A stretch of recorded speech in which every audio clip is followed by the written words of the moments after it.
Boa noite, queridos. Você está em paz? Amém. Vamos continuar nessa mesma paz. Nós temos um Deus maravilhoso, um Deus que trabalha a nosso favor, e não podemos nos esquecer disso. Deus trabalha em favor da sua igreja. E às vezes ele fica em silêncio. Tem uma canção que diz que quando Deus está em silêncio é porque Ele está trabalhando, né? Eu gosto dessa ideia de imaginar Deus trabalhando em silêncio. Me faz lembrar aquela passagem do profeta Elias, quando ele está tão perturbado pelas perseguições, os problemas da vida, e ele entra numa caverna e fica esperando Deus falar com ele no terremoto, na chuva. Aí quando ele sossega o coração, que ele começa a sentir aquela brisa, aí Deus começa a falar com ele. Deus trabalha em silêncio. Feche seus olhos no instante. Tem uma canção tão linda que eu entendo que é uma forma de adorarmos ao Senhor, declarar que Ele é Deus sobre toda a terra. A canção diz assim: Tu és soberano sobre a terra, sobre os céus, Tu és Senhor absoluto.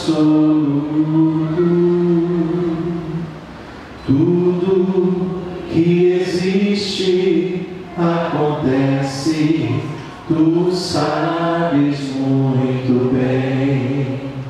Tu és tremendo, e apesar desta glória que tens, Tu te importas comigo também. E esse amor tão grande eleva-me, amarra-me a Ti. Tu és tremendo. Fique de pé com a sua Bíblia, irmãos. Abra, por favor, Salmo de número 119. É o maior salmo da Bíblia, mas nós vamos ler apenas um trechinho, uma pequena perícope desse salmo. Alguns chamam de bloquinho. Vou ler bloquinho do salmo, é só um pouquinho, só alguns versos. Salmo 119, verso 105. Quando o salmista, inspirado por Deus, faz uma relação da palavra de Deus com uma lâmpada. Então ele começa dizendo: lâmpada para os meus pés é a Tua palavra e luz para os meus caminhos. Jurei e confirmei o juramento de guardar os Teus retos juízos. Estou aflitíssimo. Vivifica-me, Senhor, segundo a Tua palavra. Aceita, Senhor, a espontânea oferenda dos meus lábios e ensina-me os Teus juízos. Estou de contínuo em perigo de vida. Todavia, não me esqueço da Tua lei. Armam ciladas contra mim os ímpios, contudo, não me desvio dos Teus preceitos. Os Teus testemunhos recebi-os por legado perpétuo, porque me constituem o prazer do coração. Induzo o coração a guardar os Teus decretos, para sempre, até o fim. Vamos orar. Pai, Te louvamos, Te damos graça pela Tua palavra, Senhor, desde já lida. Coloca esta palavra no nosso coração para não pecarmos contra Ti. Dá-nos sabedoria para compreendermos claramente a Tua voz. Fala conosco, Pai. Tu és tremendo. Fala com a Tua igreja nesta noite. Em nome de Jesus nós oramos e que todos digam amém. Você pode tomar o seu lugar.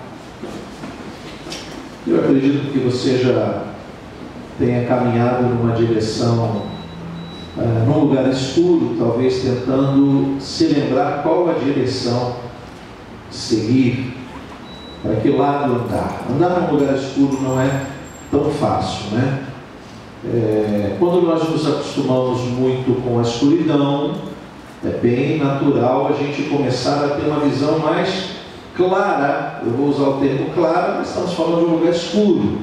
Você começa a enxergar um pouco mais, mesmo na escuridão. Não detalhes, mas aí você começa a ter uma direção mais acertada para onde ir. Mas andar no escuro não é fácil, principalmente quando você está no ambiente claro. Se agora, nesse momento, apagasse todas as luzes imediatamente, você talvez teria um referencial, uma lembrança na sua memória para que lado fica a porta de saída, mas daqui para lá você podia tropeçar em alguma poltrona, em alguém. Isso para dar uma alusão ao que é andar na escuridão. Por mais que você imagine o lugar de saída, a direção que deve tomar, andar no escuro é muito difícil, não é? Precisa desenvolver uma habilidade. Os deficientes visuais sabem disso. É muito difícil. Quem nasce, então, vai desenvolvendo isso desde criança. Aguça mais o ouvido, os sentidos, o coração fica mais pronto, né, para os demais sentidos ao seu redor, para que ele possa ser guiado não pelos olhos, mas muitas vezes pelo barulho, pelo ouvir, pelo tato, enfim. Agora imagina, você já deve ter ido a um parque de diversões. Eu gostava muito, o que eu mais gostava no parque era a Casa dos Horrores. Eu gostava muito, porque mesmo sabendo que era uma tremenda mentira, eu gostava da sensação, não é? E eu entrava nos parques assim, procurava outros parques, porque quando eu era muito pequeno não tinha muita opção.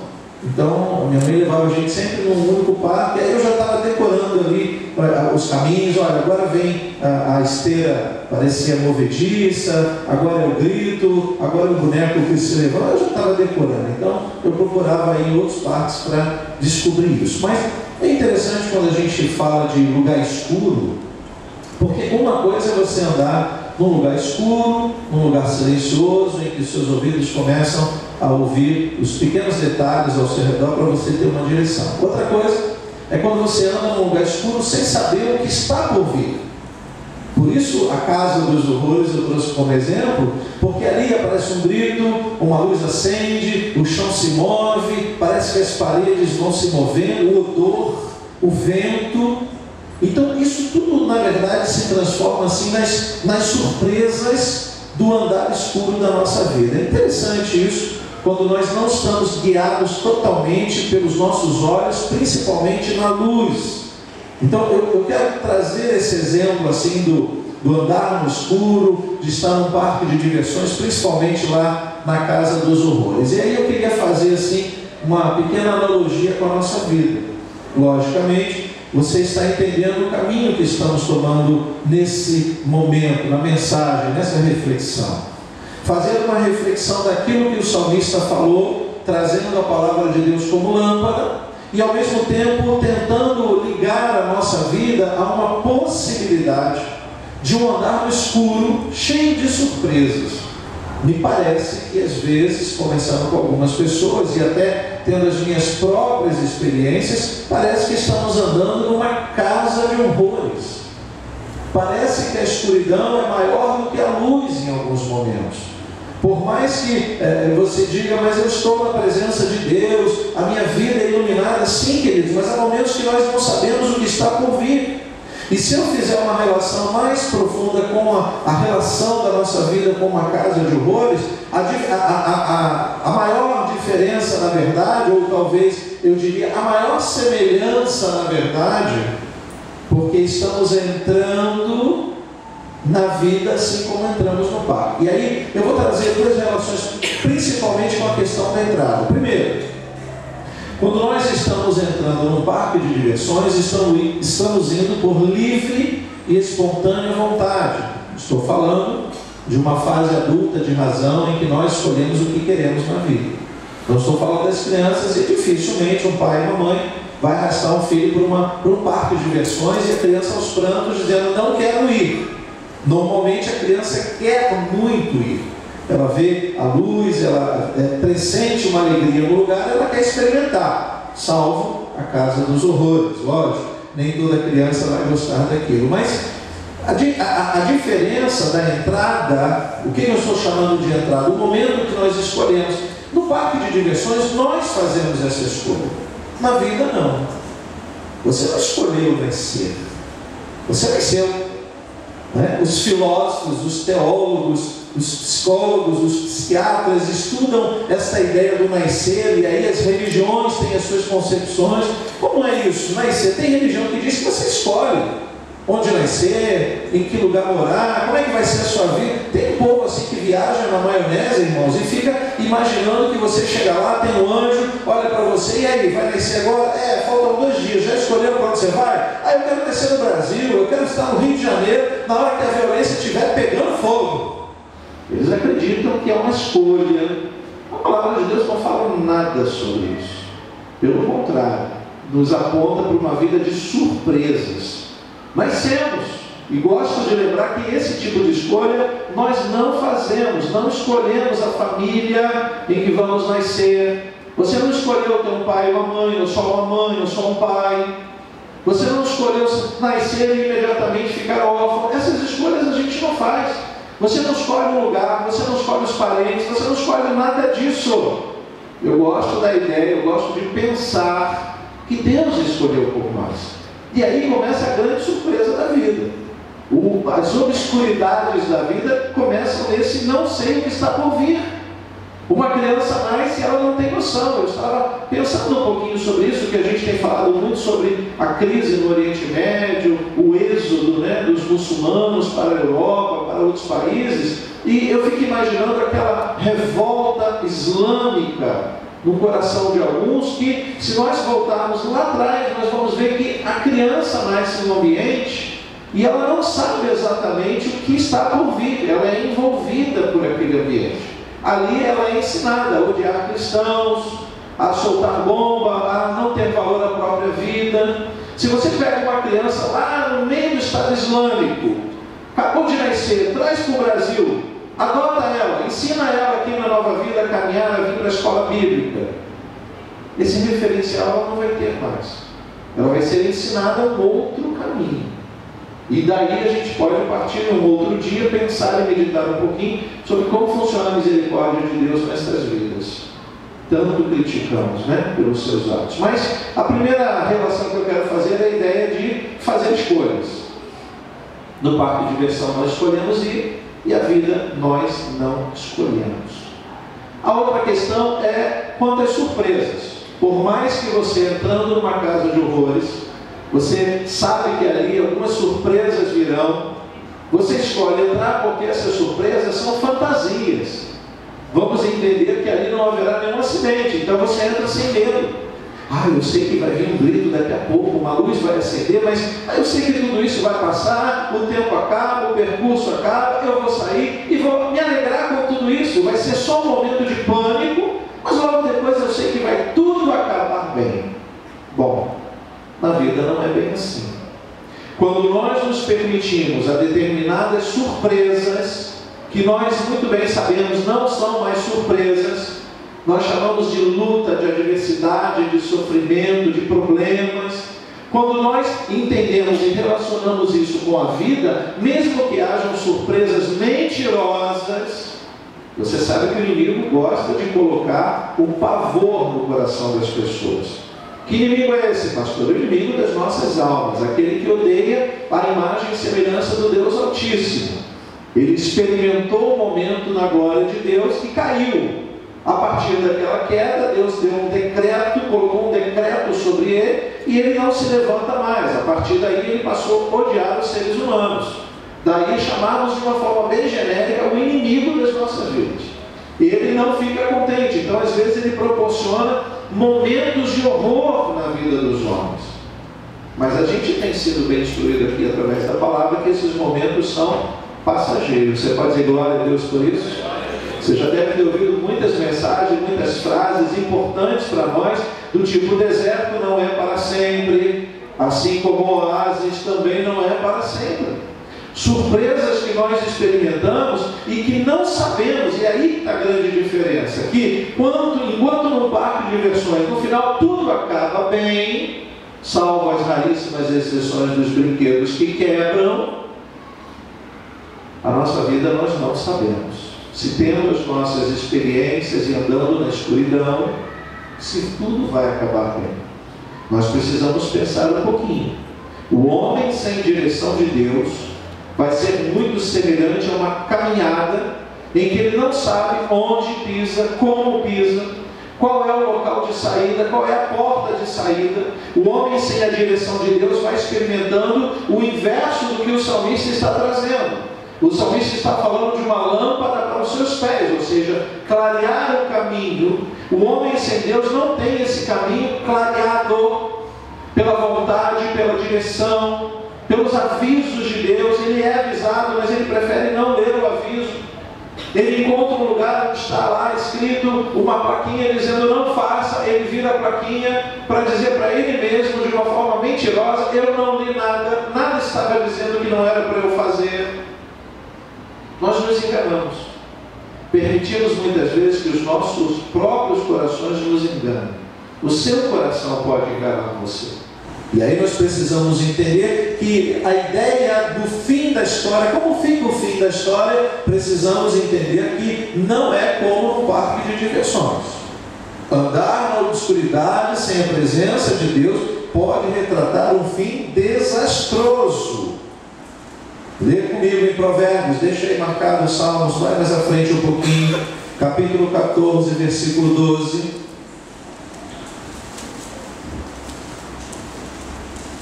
É um provérbio muito conhecido de todos nós, que diz: há caminho, olha aí, que ao homem parece direito, mas ao cabo dá em caminhos de morte.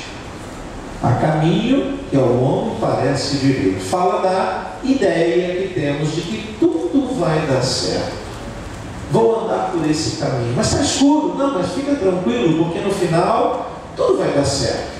Eu estou falando de experimentar, de ter as próprias experiências, mesmo que haja um aviso dizendo: cuidado, esse caminho não é bom, mas eu quero experimentar. Ah, se todo filho, todo adolescente, todo jovem de meia idade começasse a ouvir mais as experiências dos pais, dos avós, mesmo que não atualizados pelas coisas desses últimos dias. Ah, o meu avô cuida de mim, meu avô não sabe usar a internet, meu avô é um ignorante virtual. Mas ele tem uma experiência de vida, ele tem algo a acrescentar na tua nova experiência de vida. A questão é que nós desejamos muitas vezes a gente mesmo experimentar, e aí eu digo, são os caminhos escuros da vida. Andamos, ficamos pisando em falso, ouvimos os barulhos, nos amedrontamos, mas não temos ainda uma direção, e é esse o caminho perigoso, que aqui Provérbios vai dizer que pode, ao cabo, ao fim de tudo isso, pode ser desastroso a ponto de trazer a morte. E logicamente, falando de um ambiente espiritual, nós estamos falando de morte física, porque morte física todos nós vamos experimentar, salvo os que podem ser arrebatados. Eu já disse aqui que quando alguém vive achando que não vai morrer, ele está apostando mais no arrebatamento do que na morte. Eu acho que nós estamos nos iludindo. A probabilidade de morrermos é muito maior do que sermos arrebatados. Nós temos na Bíblia raríssimas ocasiões, né? Enoque e Elias. A partir daí não se tem mais notícia de arrebatamento. De milhões, bilhões, trilhões de pessoas que já nasceram e morreram, a Bíblia só vai citando 2. Então a probabilidade é muito pequena. Alguns ficam animados quando dizem: Jesus está voltando, pode ser que eu seja arrebatado. Queridos, a julgar pelas estatísticas do nosso país, é bem provável que a gente morra sem ter noção de arrebatamento. A questão é, logicamente, o que vamos experimentar do outro lado. Então, eu quero trazer essa ideia e fazer você imaginar um pouquinho a palavra de Deus como a voz de Deus. Este livro, a Bíblia, é como um manual de guia para a tua vida. Que mesmo que em alguns momentos você descubra ou perceba que está meio que: pastor, eu estou na presença de Deus, sou batizado, estou na igreja, mas parece que tem momentos que eu estou andando no escuro. Deus nos deu uma palavra, e essa palavra pelo salmista é chamada de lâmpada. Você precisa acender a lâmpada. A ideia de lâmpada para o salmista não é igual à nossa ideia de lâmpada. Para acender esta lâmpada nós temos que pagar uma conta. O salmista está falando de uma época em que lâmpada era um pequeno objeto, um utensílio que se colocava azeite, e aí a responsabilidade era dele, de suprir o azeite e acender o pavio. Essa é a ideia de lâmpada, em que a responsabilidade não está agora dependendo de outros. Se não conseguirmos acender uma lâmpada hoje, nós podemos culpar um defeito na light, ou uma lâmpada queimada. Ali não, queridos. Era muito simples o artefato. Podia ser de barro, podia ser de vidro, ou algo, dependendo do tempo, metal, enfim. Uma cambuquinha, um bocado de azeite e um pavio. Acendeu, é a sua lâmpada que está acesa. Então o salmista faz essa relação e eu acho muito interessante, porque é uma verdade tão simples de nós entendermos. Essa palavra, você lendo sozinho, você vai ter todo o entendimento que precisa. Talvez você não precisasse ouvir a explanação do seu pastor, mas bastava você ler. A questão é que é uma verdade às vezes incompreendida. Por mais que você já tenha lido, quantas vezes você aplica a ideia de que tem que acender a lâmpada? Quantas vezes você entende que no momento de dificuldade você tem que recorrer ao Senhor Deus Todo-Poderoso, Criador dos céus e da terra, que está pronto para te ouvir, está sempre falando com você, principalmente através da palavra que Ele inspirou os homens. E nós às vezes buscamos livros de autoajuda. Inverta. Não procure mais autoajuda, procure ajuda do alto. É um trocadilho que faz toda a diferença. Autoajuda é o entendimento que eu vou ler algo que no meu coração eu vou interiorizar. Não tem nada contra os livros de autoajuda, porque qualquer autor cristão, ele pode trazer um livro que vai trazer ajuda para você. Mas nada se compara à ajuda do alto. Nada se compara a você entregar o seu problema, a sua circunstância, o seu momento obscuro, àquele que pode acender a lâmpada, que pode encher a cumbuca de azeite, que pode dar o fogo quando o vento está forte e está apagando. Esse é o Deus que eu creio, queridos. Esse é o Deus que nós entendemos que quando recorremos a Ele, mesmo tendo uma vida cheia de surpresas, pastor, quantas surpresas sim, mas nós começamos a ter o entendimento de surpresas previsíveis, em que você sabe que algo pode acontecer, contornáveis, ou seja, não significa que você vai passar por aquele problema, porque o nosso Deus é o Deus que contorna caso Ele queira. Lembra do Egito? Aquele que não tiver o sangue do cordeiro nos umbrais das portas, o anjo da morte vai passar. Hoje mesmo ouvi um áudio, o crente é muito místico. O crente no Brasil ele é muito místico, né? E mandaram um áudio de uma profetisa lá falando de uma revelação e falando em mistério. Eu entendi poucas palavras porque eu não sabia a linguagem que ela estava falando, né? A princípio nós falamos linguagem dos anjos e tal, línguas estranhas, mas depois, de vez em quando ela interpretava, ela disse que alguém teve a revelação de que o Senhor desceria. Não seria nem o Espírito Santo nem Jesus, seria o próprio Deus, visitaria a terra. Eu louvo a Deus, porque se Ele visitar com mão de ferro para julgar as nações, chegou o nosso dia. Mas eu entendo que Ele nos visita todos os dias. Através do seu Espírito, se é o Espírito dele, Ele já nos visita todos os dias. Então, não sei se é uma profecia para me deixar alerta ou se para me assustar. Quase que se tornou uma casa de horrores gospel. Porque do jeito que ela deu o tom da profecia, eu falei, o negócio está ficando estreito. Mas está ficando estreito faz tempo. Só não vê quem não quer. Você precisa de alguma profecia, de algum profeta para dizer que Jesus está voltando? Não precisa mais. De que o amor está esfriando? Não precisamos mais. Não podemos caminhar achando que as surpresas serão imprevisíveis. Não, elas já são previsíveis faz tempo. São contornáveis, porque se você estiver caminhando no momento obscuro da tua vida, e se você se lembrar dessa luz, quem vai acender essa luz é o dono da luz, louvado seja Deus. O que o Novo Testamento vai declarando de uma forma muito especial, o Pai das luzes. Olha que termo lindo para se referir ao Deus Todo-Poderoso, aquele que acende todas as lâmpadas. E mais, além de previsíveis e contornáveis, aceitáveis. E esse é o grande problema.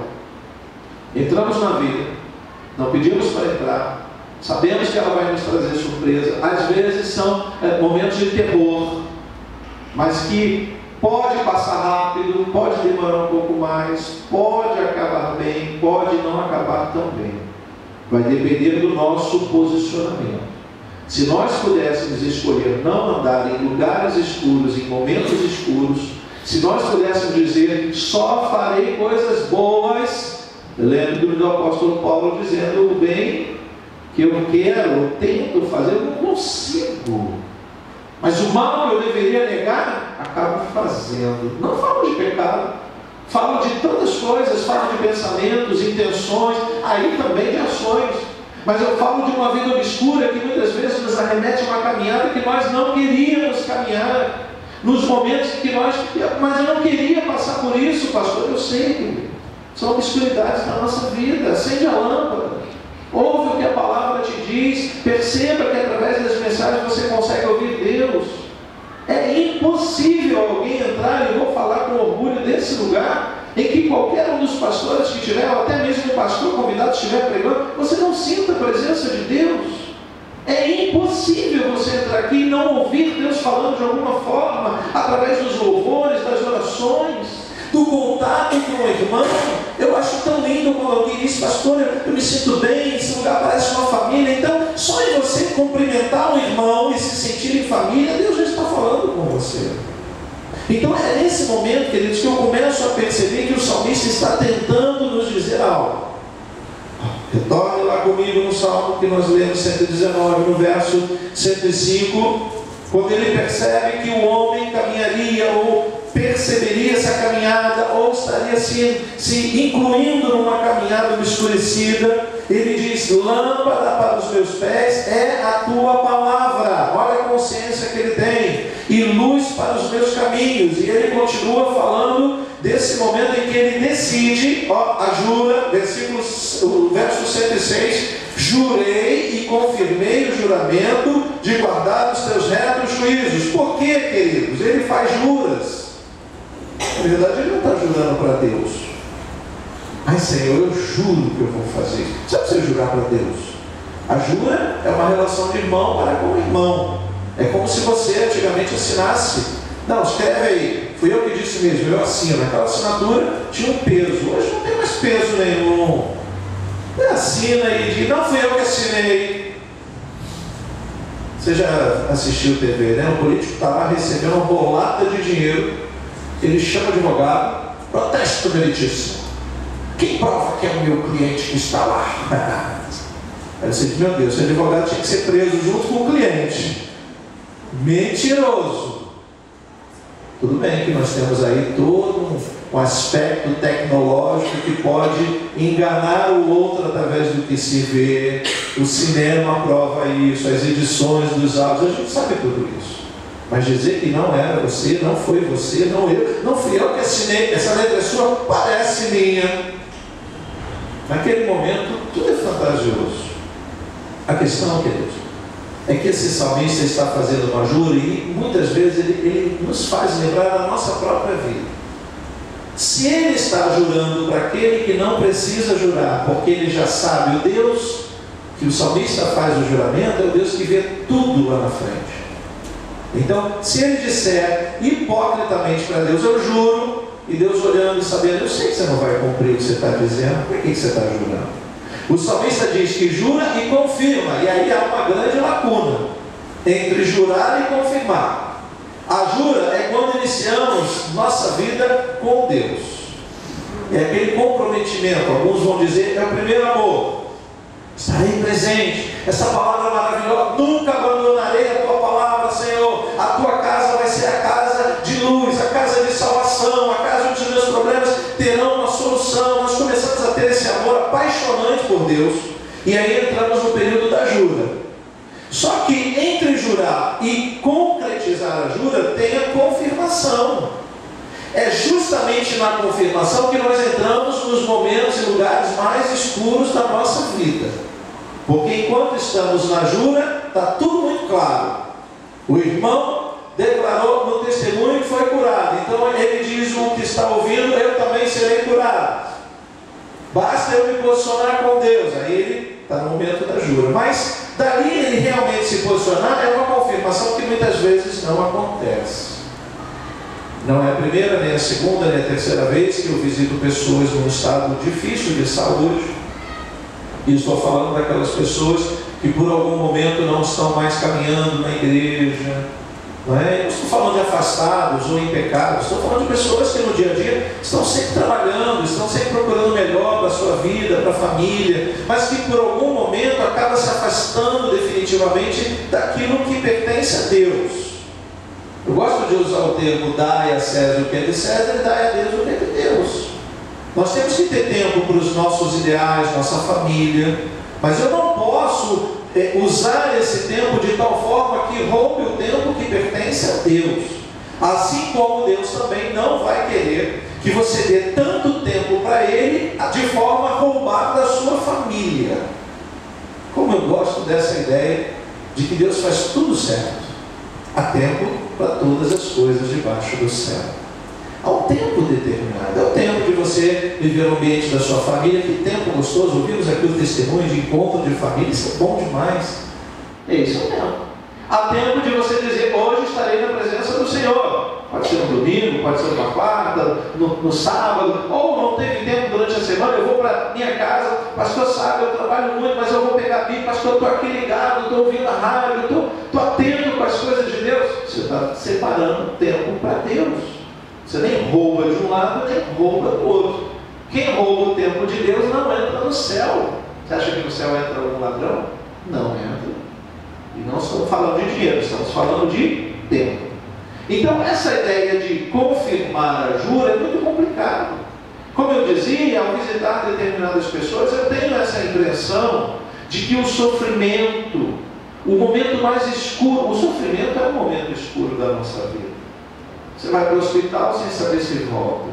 Você tem que confiar num homem, num médico, que você acredita ser inspirado por Deus, que estudou, que ele não matou aula para fazer a medicina. Olha aí, olha o risco. Você confia no enfermeiro que vai aplicar uma injeção. O que ele está aplicando? Você não entende nada daquilo. É o momento obscuro da nossa vida. Você está entregando a sua vida nas mãos de alguém que pode te ajudar ou pode acabar de matar você. Esse é o momento obscuro. Isso eu chamo de obscuridade. Em que você precisa confiar em pessoas muito mais do que deveria estar confiando em Deus. Você acaba entregando a sua vida nas mãos de pessoas simples. E aí, graças a Deus, não é assim que a gente diz? Saí do hospital, Deus me livrou, pastor, graças a Deus. Você entende que é Deus que operou na vida daquelas pessoas para que você pudesse sair dali curado ou em recuperação. Então eu chamo isso de obscuridade da vida. A jura é o momento em que nós estamos com tudo esclarecido, tudo aceso, o sentimento para Deus, a intenção para Deus, o amor apaixonante entregue ao Senhor, a paixão que devemos ter quando saímos desse lugar, não esperando vir o próximo domingo, mas vamos cultuando segunda, terça, quarta, quinta, no trabalho, onde quer que sejamos.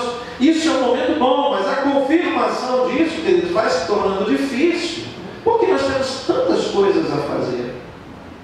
E às vezes nos esquecemos que no momento da obscuridade, tudo o que precisamos fazer é acender a lâmpada, porque essa lâmpada já foi dada. O salmista parece que está vivendo algum tipo de aflição. Veja aí o que ele diz no verso 107. Estou aflitíssimo.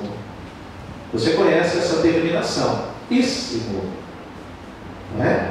Para dizer muito exageradamente, estou aflito demais. Para que ele use o termo no nosso português, diz vivifica-me, traz-me a vida novamente. Pode se tratar, e estávamos falando do ambiente físico, doença, mas pode se tratar do coração se esfriando, uma chama se apagando. O coração não traz aquela conotação de chama, quando o coração para de bater e apagou a luz do menino. Não é assim que a gente pensa? Não é assim que fomos ensinados erroneamente? Quando alguém morre, tem que acender uma vela para que não fique no escuro. Essa vela tinha que estar acesa a vida toda, queridos. Na hora que morre, não adianta acender mais nada. Quando eu morrer, não quero choro nem vela. Quero uma fita amarela, gravado o nome de Jesus. Os mais antigos sabem dessa canção, né? Você bateu até o pezinho pensando que eu fosse cantar o samba. Pode colocar no luz de neon, é mais moderno. Bota um pisca-pisca lá no caixão, assim, piscando aqui. Porque não adianta. Se eu viver diante da luz, e fui sincero com meu Deus, ao encontrar a morte não vai trazer escuridão para a minha vida. É simples assim. É da luz para a verdadeira luz eternamente. Não estamos falando de uma luz artificial. Poderíamos emendar com uma outra mensagem e faríamos aqui uma vigília. Quantas coisas artificiais nós vivemos que para Deus não tem sentido nenhum. Ou somos sinceros em espírito e em verdade, ou estamos enganando a quem? A nós mesmos. Entramos no parque de diversão da vida, buscamos os lugares obscuros e horrendos, vivemos as experiências mais tenebrosas, achando que no fim tudo vai acabar bem. Esta é uma ideologia secular de muitas religiões e ateístas que dizem que no fim tudo vai dar certo. Apronta bastante, foge bastante da luz, entra no escuro, mergulha de cabeça, que no final Deus é misericordioso. Não é bem isso que a palavra nos diz, queridos. Ou eu experimento andar na luz da palavra do Senhor, ou eu vou usar uma luz artificial que vai em algum momento substituir provisoriamente a luz do Senhor, vai até nos trazer momentos bons de alegria, de euforismo, como no parque de diversão, mas quando o parque se apaga, aí você vai estar no escuro completamente. E eu já vivi essa experiência de me perder dos meus pais no parque de diversão e ficar lá até o final, um parque enorme, lotado. E eu estava tão animado com os brinquedos que eu entrei em algumas câmeras que não eram câmeras do brinquedo, simplesmente era um lugar de manutenção. E eu não sabia como sair. Olha, bem pequenininho, não esqueço isso. 6, 7 anos. Quando eu saí, o quarto estava todo apagado. Minha mãe aos prantos. Moleque, onde é que você se meteu? Lógico que a vara da infância funcionou, né, irmão? Foi nem da juventude, foi da infância. A próxima vez o negócio vai ficar estreito. Aí que eu vi que era casa de terror de verdade. Oh, Jesus! Ficou escuro o negócio, o tempo fechou, choveu. O que nós percebemos, e voltando aqui para a nossa palavra, né? Que o salmista está vivendo essa aflição. O grande momento é quando, independente do que nós vivemos, ou independente do que o salmista está vivendo, ele faz uma declaração, não é só uma jura. Ele declara, verso 109, estou de contínuo em perigo de vida, eu sei que a minha vida trará surpresas, violência, o temor da morte, das doenças, dos sofrimentos pessoais, do coração, está tudo aqui embutido. E ele diz, estou de contínuo em perigo de vida, todavia não me esqueço da tua lâmpada. Você pode dizer glória a Deus por isso? Quando as coisas ficarem escuras, eu vou pegar aquela lâmpada e vou acender. Lógico que se estamos falando do contexto do salmista, você tem que ter azeite sempre na sua botija. Lembra das noivas, das 5 prudentes e as 5 loucas, que as prudentes estão com um bocadinho de azeite a mais, vai que o noivo demora, e as loucas, não, quando o noivo chega não dá mais tempo. Então você tem que estar sempre colocando o azeite na sua botija. Daí a ideia, por que eu tenho que vir sempre aos cultos? Eu já ouvi um culto maravilhoso, olha, eu saí daqui avivado, a palavra entrou, eu estou pisando nas nuvens, sabe? Meu inimigo veio para cima de mim, eu dei bom dia, abracei, beijei, de tão poderosa que foi aquela palavra, eu estou abastecido para 1 ano. Aí fica 1 ano sem voltar à igreja. Fica 1 ano. Já pensou? 1 ano na escuridão. 1 ano sem a palavra te orientando e te trazendo uma noção de que a semana que entra, começando por hoje, é uma semana obscura, que pode trazer momentos de horror, mas você não está preocupado, porque você não apenas jurou, você está confirmando a sua jura, colocando os seus pés na casa de Deus, está afirmando que você nunca vai se esquecer da lei do Senhor. Você pode dizer glória a Deus por isso? A diferença está aqui, queridos. Essa é a diferença daquele que serve verdadeiramente. Ele pode até passar um momento obscuro da vida dele, mas ele não se sente abandonado, ele não se sente excluído da luz de Deus, não. Ontem nós tivemos aqui Um bate-papo muito interessante, né, no Augusto de Deus. Quem não veio deixou de ganhar informações importantes. Uma palestra sobre vida, sobre saúde ocupacional, etc. E logo depois uma palavra sobre uma autoridade, né, uma autoridade falando sobre a violência e elementos nesse sentido. E eu poderia, ontem mesmo, ter entrado na estatística. Saindo daqui, fui visitar com mais 2 pessoas uma idosa numa casa de repouso lá no México. E quando voltei, aquela estrada principal, Dom Helder Câmara, né, estava meio que engarrafada, porque 2 elementos fugiram da polícia, perseguição policial, e estavam no chão estirados. Jovens, um aparentemente mortinho da Silva com farofa e o outro se estrebuchando. E a gente passa e começa a pensar: eu poderia ter passado na hora do tiro, eu poderia ter encontrado obscuridade na minha vida em que eu estaria no lugar daqueles jovens. Eu poderia estar vivendo um outro momento.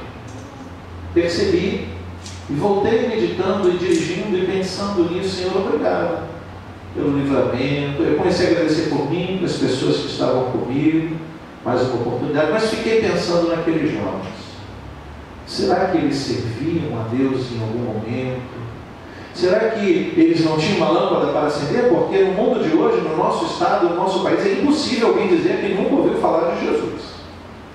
Pode até ter conhecido um Jesus diferente. O Jesus das imagens, o Jesus dos quadros, o Jesus de barro.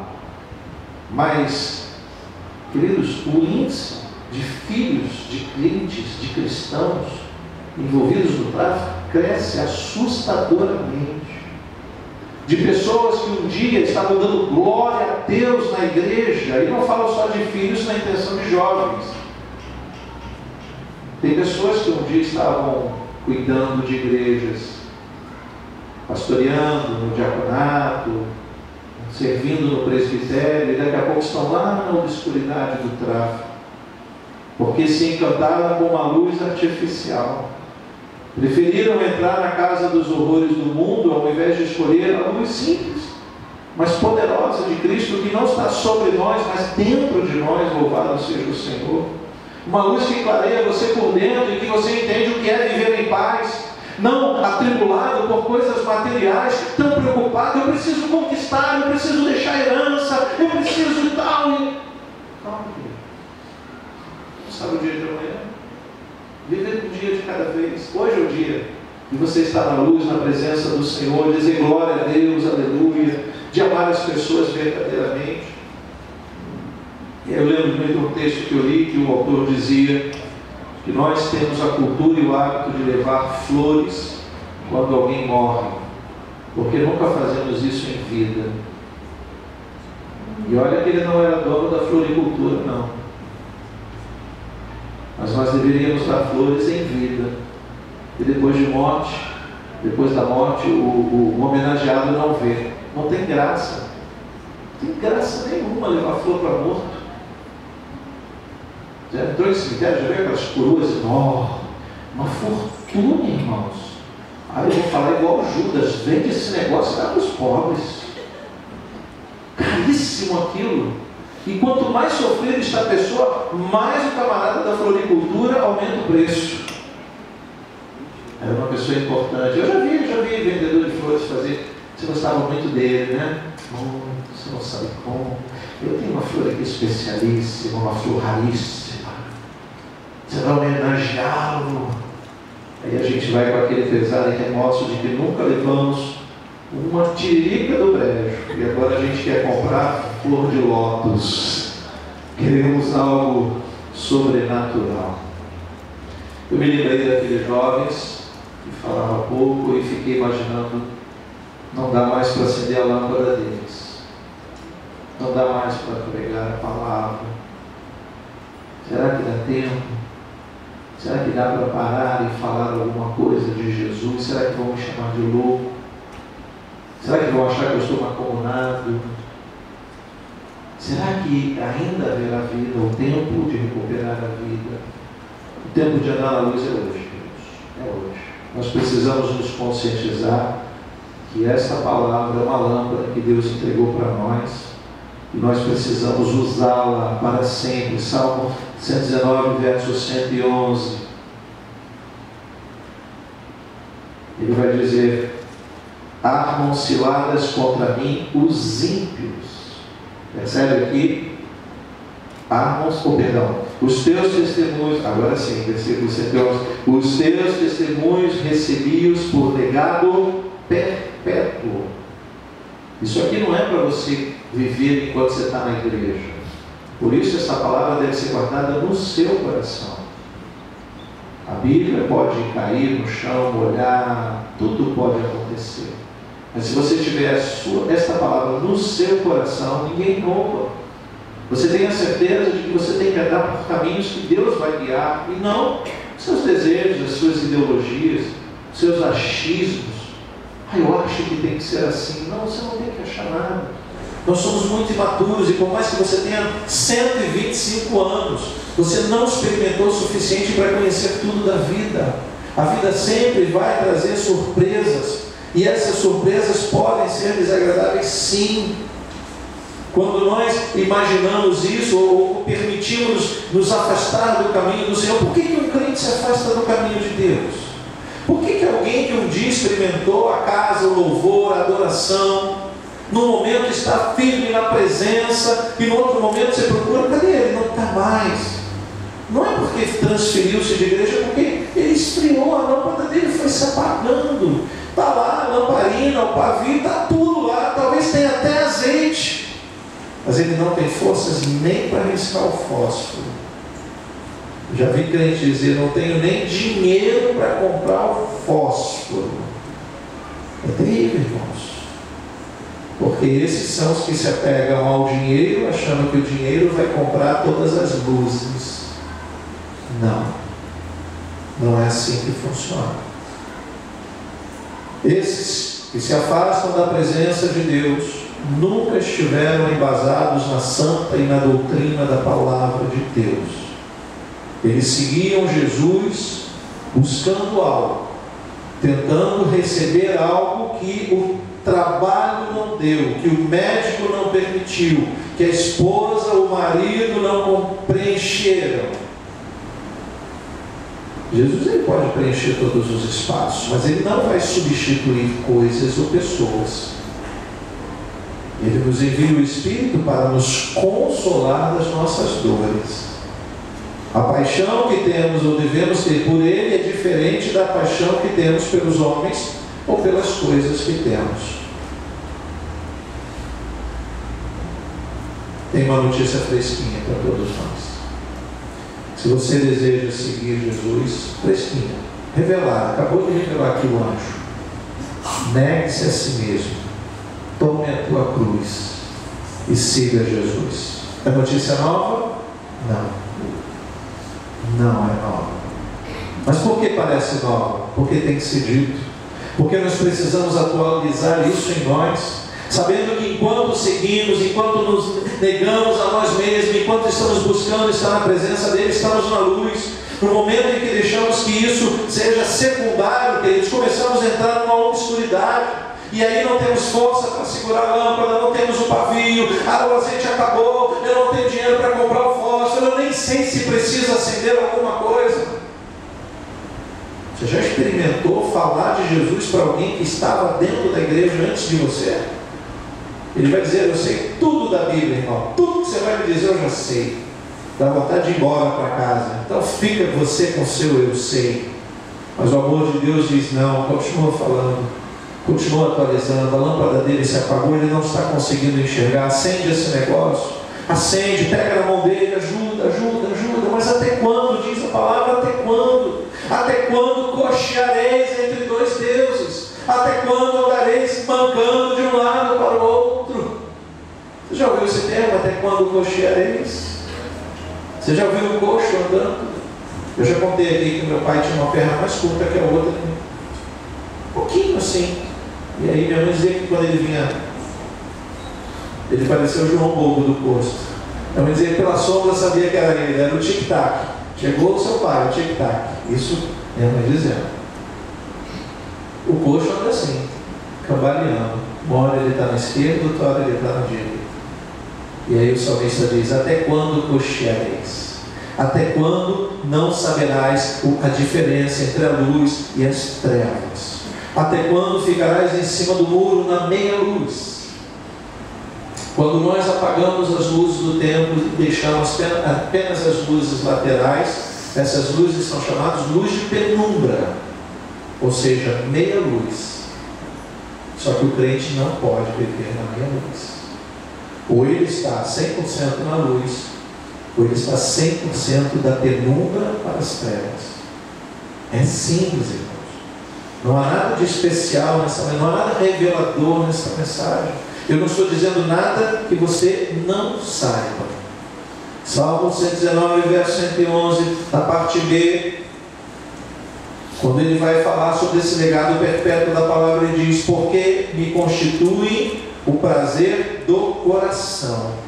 Se eu não sinto prazer em guardar a palavra de Deus no meu coração, se eu substituo o prazer da palavra pelo prazer da novela, do filme, da fofoca, se eu consigo substituir, ao invés de desejar ansiosamente acordar pela manhã, correr, pegar a Bíblia, ler, ou cantar uma canção, ou dizer: puxa, que saudade eu estou da igreja. Você sai no domingo, fica até determinada hora, vai para casa, dorme, já acorda de manhã com saudade da palavra. Isso está na luz. Isso está na luz. Mas eu vou para o trabalho lembrando da palavra. Mas eu estarei no trabalho lembrando da palavra. A semana vai ser corrida, eu estou na palavra, eu quero ouvir a palavra, eu desejo a palavra. Eu sei que o meu Deus vai estar o tempo todo acendendo a lâmpada, porque é nesta hora que, quando a escuridão chega, eu não temerei, porque Deus está comigo, a sua vara, o seu cajado me consolam, e a sua lâmpada clareia o meu caminho. É simples, irmãos, é mais simples do que imaginamos. O esfriamento do coração nada mais é do que uma lâmpada que vai se apagando, e você tenta acender a lâmpada, cada qual carrega a sua lamparina. No exemplo das virgens lá, das loucas e das sábias, das prudentes, elas não podem: usa a minha lâmpada. Cada um tem a sua lâmpada.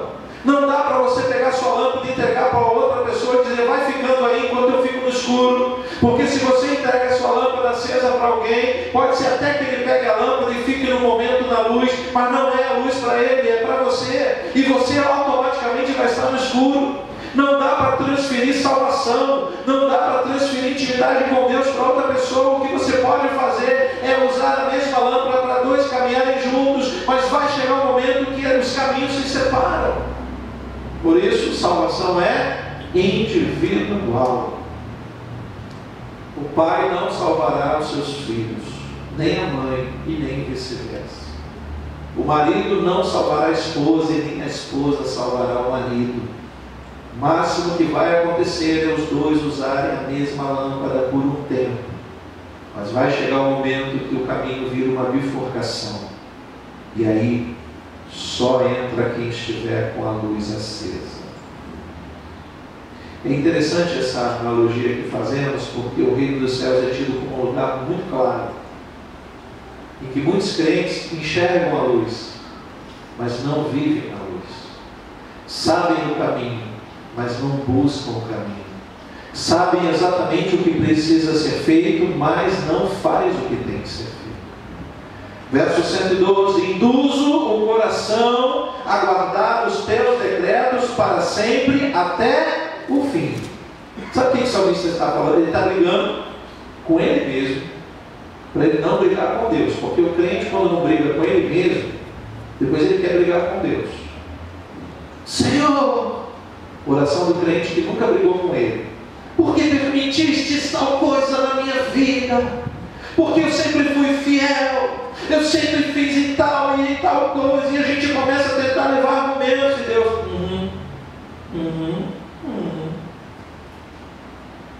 e nós estamos brigando com Deus.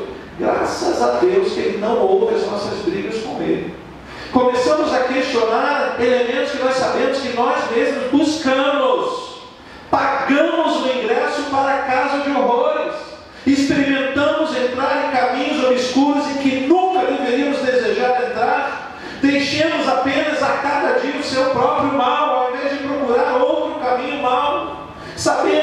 se não estivermos na luz, aquele que caminha nas trevas abaterá a nossa vida, vai ceifá-la. E ele não está pensando só na vida física, porque de uma forma ou de outra vamos morrer, mas ele está pensando na escuridão eterna. E nós, que deveríamos pensar na luz eterna, muitas vezes cocheamos, juramos e não concretizamos as juras. Por isso o salmista está brigando com o coração dele. Nosso coração precisa aprender com a gente mesmo. É você que tem que dizer para o teu coração, como se fossem duas pessoas: ó, sossega aí, viu? Ah, mas eu estou sentindo, pastor, um negócio no coração. Arranca esse coração aí. Isso não vem de Deus. Mas é o meu coração. Queridos, nós não vivemos baseado em sentimentos. Você não está na igreja porque você sente vontade. Você está aqui porque você é dependente da graça e da misericórdia de Deus. Se não fosse essa graça e misericórdia, não estaríamos aqui, queridos. Não adianta você dizer, você pode se sentir bem nesse lugar, mas você não pode ser atraído pelo seu sentimento, porque uma hora esse lugar se transforma num momento bom. Mas basta o irmão pisar no teu pé, já se transformou num momento mau. E aí, ao invés de você ser atraído por Cristo, você estava preso a uma religiosidade, a amizade com alguém. Ah, pastor, vou sair dessa igreja, meu amigo saiu. E se ele for para a escuridão, você vai também? Ah, pastor, vou sair dessa igreja porque meu marido não é mais, ou minha esposa não é mais, ou meus filhos não querem me acompanhar. São momentos difíceis, mas você tem que ter vida com Deus, você tem que andar na palavra. Você tem que buscar a lâmpada. O Senhor te enche todos os dias nesse lugar. A sua lamparina pode ser abastecida todos os dias pela pregação da palavra neste lugar, Deus. E aí você tem que estar preparado. Deixa marcado em Salmos, dá um pulinho em Mateus capítulo 6. Evangelho de Mateus capítulo 6. Olha, se o nosso coração for seduzido, estamos perdidos. Mateus capítulo 6, versículo 19: não acumuleis para vós outros tesouros sobre a terra, onde a traça e a ferrugem corroem, e onde ladrões escavam e roubam, mas ajuntai para vós outros tesouros no céu. A ideia do céu bem clarinho: onde traça nem ferrugem corrói, onde ladrões não escavam nem roubam. A ideia de ladrão volta-se novamente para a escuridade, ou escuridade. Versículo 21, porque onde está o teu coração, aí estará também, porque onde está o teu tesouro, aí estará também o teu coração. Então você escolhe se você quer ter um coração seduzido pela luz ou pelas trevas. Se o teu coração está preso aos prazeres desse mundo, ao dinheiro, quantas vezes preciso repetir a mesma coisa? Em gabinete pastoral, irmão, você está passando essa luta, eu sei, as lutas fazem parte, mas olha, presta atenção, tira o teu coração das coisas desse mundo. Você está buscando demais as coisas desse mundo. Busca primeiro o reino de Deus, venha para o lado da luz, comece a buscar ao Senhor, descanse o seu coração. As coisas desse mundo, isso tudo vai passar. Não é para você cruzar os braços e achar que Deus vai fazer por você. Ouvimos isso nesta manhã. Deus não vai fazer por você. Tem coisas que somente você vai poder fazer. Ele já te deu a lâmpada, Ele te enche de azeite, Ele te ensinou como é que acende o fogo, mas Ele não vai riscar o fósforo. Ele não vai ficar na porta do parque de diversões dizendo: não entre. Ah, mas eu estou querendo tanto me alegrar. Estou falando da vida. Há caminho que para o homem parece direito, mas ao cabo desses dias pode acabar em morte.